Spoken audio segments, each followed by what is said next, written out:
రోజు యమునా తీరాన విహరిస్తున్న అతనికి గాలిలో ఓ మధుర సుగంధం తాకింది. ముక్కు పుటల్లోకి చేరి చిత్తాన్ని కలవరపరిచింది. ఆ పరిమళం దారాద్రవంలా తన మనస్సును ఆవరించింది.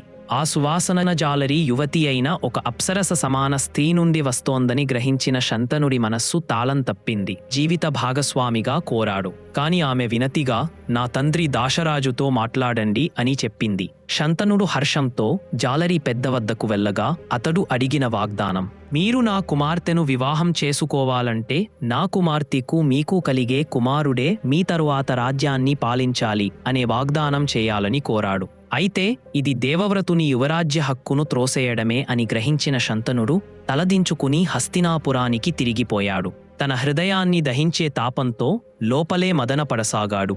తండ్రి మౌనమైన తీరును గమనించిన దేవవ్రతుడు ప్రేమతో అడిగాడు. అందుకతను చెప్పినది వంశపరంపర క్షీణించబోతోందన్న భయం మాత్రమే. నిజాన్ని చెప్పలేక సంకోచించాడు. దేవవ్రతుడు తండ్రి మనోవేదనకు ఏదైనా రహస్య కారణం ఉంటుందని ఊహించాడు. తన తండ్రి ఇలా ఉండటానికి కారణమేముంటుందని రథసారథిని ప్రశ్నించాడు.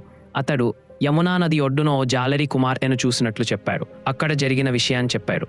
అది తెలిసిన వెంటనే దేవవ్రతుడు రథంపైకి ఎక్కి ఆ జాలరి పెద్దను కలిసి తన యువరాజ్యాన్ని భవిష్యత్ సింహాసనాన్ని త్యాగం చేశాడు. నీ కుమార్తెకు పుట్టే కుమారుడే రాజు అవుతాడు అనే ఘన వాగ్దానం చేశాడు. కాని అది చాలదని గ్రహించాడు. మీరు వాగ్దానం చేస్తారనే నమ్మకం ఉంది, కానీ మీ కుమారులు వారు రాజ్యాన్ని కోరకుండా అన్న జాలరి పెద్ద మాటలు అతని హృదయంలో దగ్ధం చేశాయి. అప్పుడు ఆ విశ్వవీరుడు, ఆ గంగాపుత్రుడు భవిష్యత్ చరిత్రను మార్చిన వాక్యం పలికాడు. నేనీ వారు నిన్న కాదు, నేను వివాహం చేసుకోను, బ్రహ్మచర్యమే నా జీవితం. అలా కఠినమైన ప్రతిజ్ఞ చేశాడు. అప్పటి నుంచి ఆయనకు భీష్ముడు అనే శాశ్వత నామం లభించింది. ప్రతిజ్ఞకు ప్రతిరూపంగా ధర్మానికి చిహ్నంగా నిలిచిన భీష్ముడు తండ్రికి సత్యవతిని తీసుకెళ్లి ఆ సత్యవతిదే రాజవంశాన్ని ముందుకు నడిపించే సంతానం. చిత్రాంగదుడు, విచిత్రవీర్యుడు, వారి వారసులే కౌరవులు, పాండవులు. చరిత్రను అక్షరాలు మార్చిన మహానుభావుడు. ఆయన ప్రతిజ్ఞ ధ్వని యుగాల పుటల్లో ఎప్పటికీ మోగుతుంది. మా వీడియోస్ నచ్చినట్లు అయితే లైక్ చేసి మన ఛానల్ ని సబ్స్క్రైబ్ చేయండి ఫ్రెండ్స్.